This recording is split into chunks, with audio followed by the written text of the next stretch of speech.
Good evening, friends. Good evening, students. Once again, welcome to my class.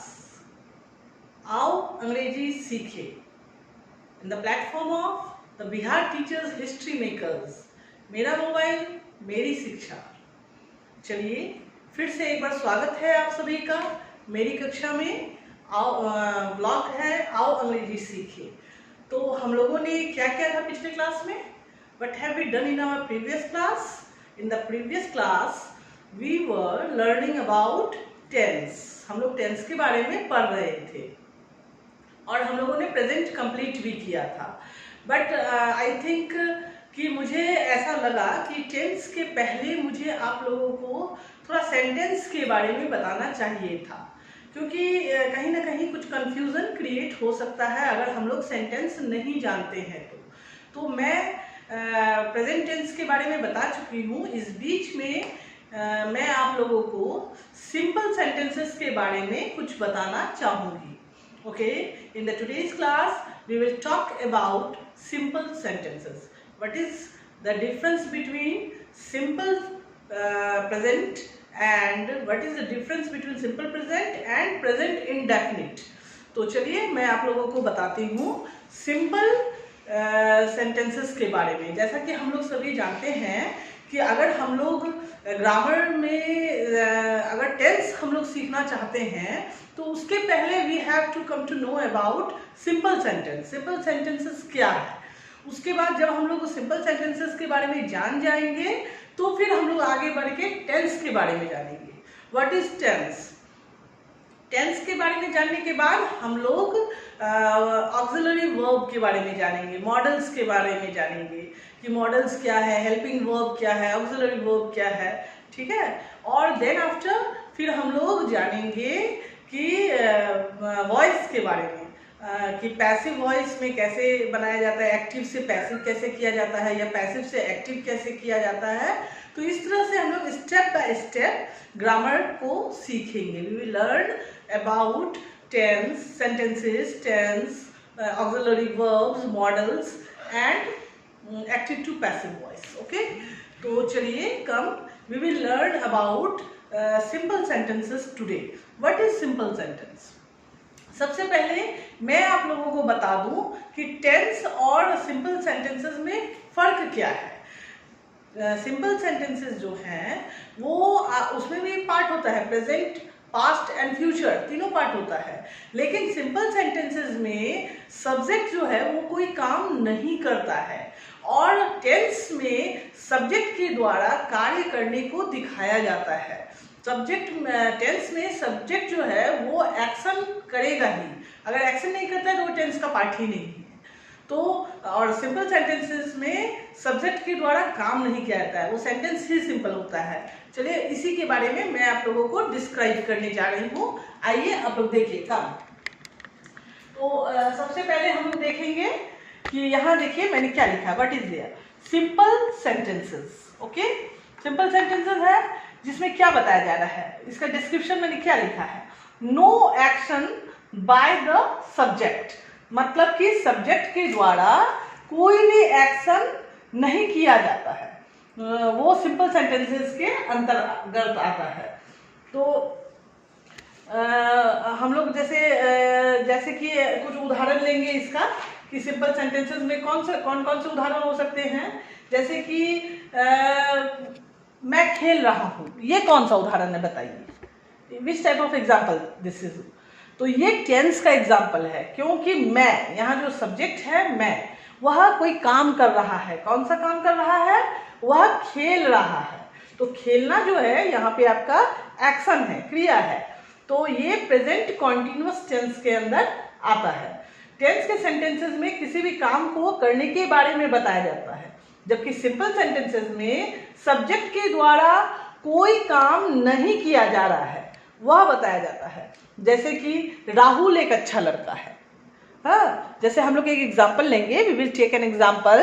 Rahul is a good boy. Rahul एक अच्छा लड़का है। इसमें बताया जा रहा है कि राहुल एक अच्छा लड़का है, ठीक है। उसके द्वारा किसी काम को करने के बारे में नहीं बताया जा रहा है, केवल यह बताया जा रहा है कि राहुल एक अच्छा लड़का है। तो यह एक सिंपल सेंटेंस है। जैसे कि उसकी 4 बहनें हैं, किसकी, सब्जेक्ट की 4 बहनें हैं, ठीक है, ये आपका सिंपल सेंटेंसेस है। जैसे पापा घर पर होंगे, पापा जो है सब्जेक्ट है, लेकिन ये कोई काम नहीं कर रहे हैं, ये घर पर होंगे, ये आपका सिंपल सेंटेंसेस के अंदर आता है। जैसे किताब टेबल पर रखी हुई है, ये आपका सिंपल सेंटेंसेस के अंदर आ रहा है। जैसे किताब, ये आपका सब्जेक्ट हो गया यहाँ पर, और टेबल पर रखी हुई है, कोई काम नहीं कर रहा है, तो इसमें कोई एक्शन नहीं है, इसलिए ये टेंस के अंतर्गत नहीं आएगा, ये सिंपल सेंटेंस के अंतर्गत आएगा। और फिर यहीं पर अगर मैंने हम लोग कहते अगर कि मैंने किताब टेबल पर रखी, ये फिर आपका टेंस के अंदर आएगा। जैसे मैंने, आई, ठीक है, मैं यहाँ सब्जेक्ट हूँ और मैं एक क्रिया कर रहा हूँ, मैं क्या कर रहा हूँ, किताब को टेबल पर रख रहा हूँ, तो ये आपका टेंस के अंदर आएगा। जैसे रवि बैठ रहा है और रवि बैठा हुआ है, ये दोनों सेंटेंस जो है सुनने में बिल्कुल एक लग रहा है, लेकिन एक सेंटेंस टेंस के अंदर आएगा और दूसरा सेंटेंस आपका सिंपल सेंटेंस के अंदर आएगा। जैसे रवि बैठ रहा है आपका प्रेजेंट कॉन्टिन्यूअस है, और रवि बैठा हुआ है ये आपका सिंपल सेंटेंस के अंदर है। तो इस तरह से हम लोगों ने देखा कि ये टेंस क्या है और सिंपल सेंटेंसेस क्या है। चलिए अब हम लोग आगे बढ़ते हैं और देखते हैं कुछ एग्जाम मैंने यहाँ दिया हुआ है, ये देखिए इसको। जैसे मैंने इसको 3 पार्ट में डिवाइड किया है सिंपल सेंटेंसेस को, प्रेजेंट, पास्ट एंड फ्यूचर। तो प्रेजेंट में क्या है, प्रेजेंट के फर्स्ट कैटेगरी और सेकंड कैटेगरी, 2 कैटेगरी आ रहा है यहाँ पर। प्रेजेंट में फर्स्ट कैटेगरी में देखिए आप लोग क्या है, हैं, हो, हूँ, ठीक है। तो इसमें हम लोग जो हेल्पिंग वर्ब है वो यूज कर रहे हैं इज, एम, आर, ठीक है।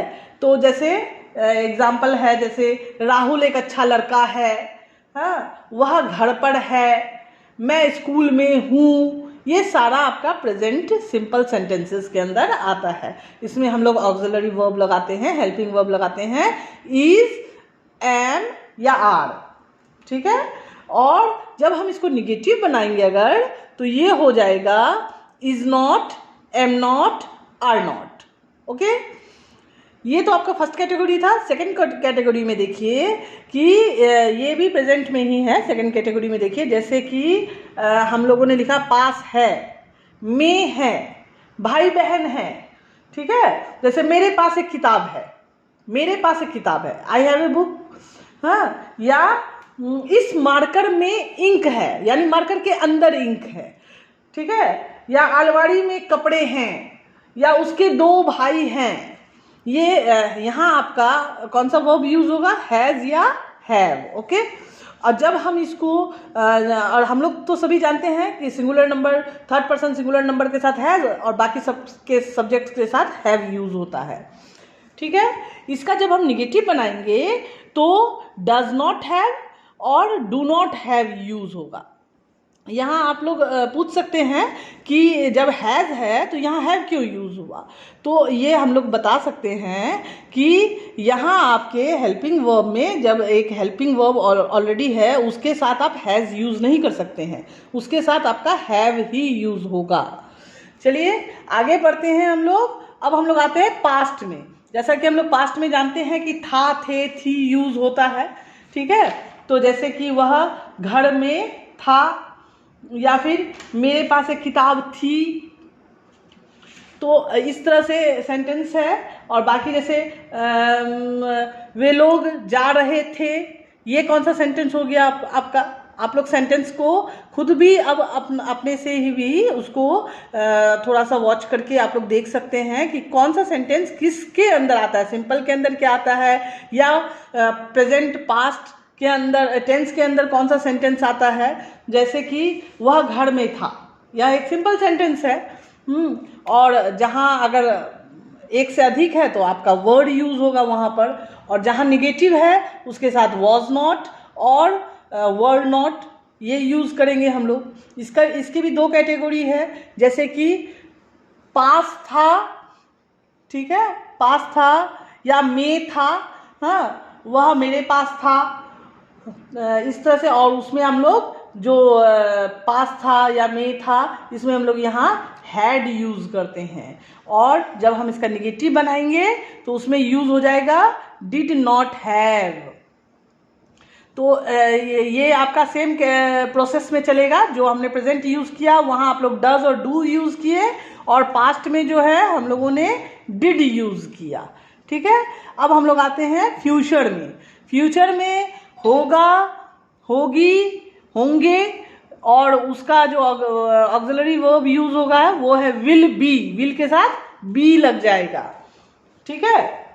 जैसे वह घर में होगा, सीता घर में होगी, बच्चे घर में होंगे, हाँ कमरे में खिड़कियां होंगी, उसकी 5 बहनें होंगी। ये सारे आपके सिंपल सेंटेंसेस हैं, और इसके साथ आपका विल, और विल के साथ लग जाएगा बी। और जब हम लोग इसका नेगेटिव बनाएंगे तो विल और उसके साथ लग जाएगा नॉट, और उसके बाद लगेगा बी, यानी विल और बी के बीच में लगेगा नॉट। इस बात का हमेशा ध्यान रखिएगा आप लोग। जब भी आप लोग इसका नेगेटिव बनाएंगे विल और बी के बीच में नॉट लगेगा। फ्यूचर के हम लोग दूसरे कैटेगरी में जब जाएंगे, जैसे पास होगा, में होगा, भाई बहन होंगे, तो इसमें हम लोग विल के साथ हैव लगा देंगे, ठीक है। और जब उसी का नेगेटिव हम लोग बनाएंगे तो विल नॉट हैव हो जाएगा। तो ये था आपका सिंपल सेंटेंसेस। मैं आप लोगों को कुछ बताना चाहूँगी कि जैसे टेंस के बारे में हम लोग बात कर रहे हैं, और हम लोग यहाँ सिंपल सेंटेंसेस के बारे में बात कर रहे हैं। सिंपल प्रेजेंट और सिंपल प्रेजेंट इंडेफिनिट में फ़र्क क्या है? सिंपल प्रेजेंट में आपका स्टेट और कंडीशन बताता है, जो हम लोग इतना एग्जाम्पल अभी देखे। फिर से मैं कुछ एग्जाम्पल्स आपको दूंगी, जैसे he is happy, Ram is a farmer, Sanjay is a doctor, they are players. ये सारे, इसमें कहीं पर भी एक्शन की बात नहीं हो रही है, ये सारे आपके सिंपल सेंटेंसेस हैं। लेकिन प्रेजेंट इंडेफिनिट में क्या है? प्रेजेंट इंडेफिनिट सबसे पहले तो ये समझ लीजिए कि आपका टेंस का एक पार्ट है, जहाँ एक्शन की बात हम लोग करते हैं। जैसे he comes to me, Sanjay goes to temple, he gives me pen, I play with my friends, we get up early in the morning. ये सारा आपका एक्शन दिखा रहा है। वह मेरे पास आया, वह कहाँ आया? तो मेरे पास आ रहा है, ठीक है। आया, Sanjay goes to temple, Sanjay temple जाता है, हाँ। तो इस तरह से हम लोग देख रहे हैं कि ये सारा जो है आपका एक्शन दिखा रहा है। संजय क्या कर रहा है? तो मंदिर जाता है, तो दिखा रहा है सारा एक्शन। ये प्रेजेंट इंडेफिनिट के अंदर आएगा। ये सिंपल प्रेजेंट है, जिसमें कि एक्शन की बात नहीं हो रही है, सिर्फ स्टेट और कंडीशन की बात हो रही है। तो ये डिफरेंस था आपका सेंटेंसेस के अंदर का। टेंस क्योंकि कुछ कंफ्यूजन था, इसलिए मैंने इस टॉपिक को टच किया। जैसे मैंने जो 3 एग्जाम्पल्स दिए थे ये टेंस के लिए, और मैंने पूछा था आप लोगों को बताइए कौन से टेंस में है। वो सोया हुआ है, हम बैठे हुए थे, किताब टेबल पर रखी हुई है। ये सारा जो है, ये तीनों जो है आपके सिंपल सेंटेंसेस के अंतर्गत आएंगे। इसलिए मैंने उस दिन कहा था कि ये आपके टेंस के अंतर्गत कैटेगरी में नहीं आ रहे हैं, because there is no action in these sentences. ये आपके सिंपल सेंटेंसेस हैं, क्योंकि ये सिंपल सेंटेंसेस के अंतर्गत आ रहे हैं। तो इस तरह से हम लोगों ने देखा कि दिखने में तो टेंस बहुत ही वास्ट लगता है, लेकिन अगर हम लोग उसको अच्छे से देखें, रिवाइज करें, पढ़ें, समझें, तो बिल्कुल भी हार्ड नहीं है। हम लोग बहुत अच्छे से इसको कर सकते हैं और मजे लेकर कर सकते हैं।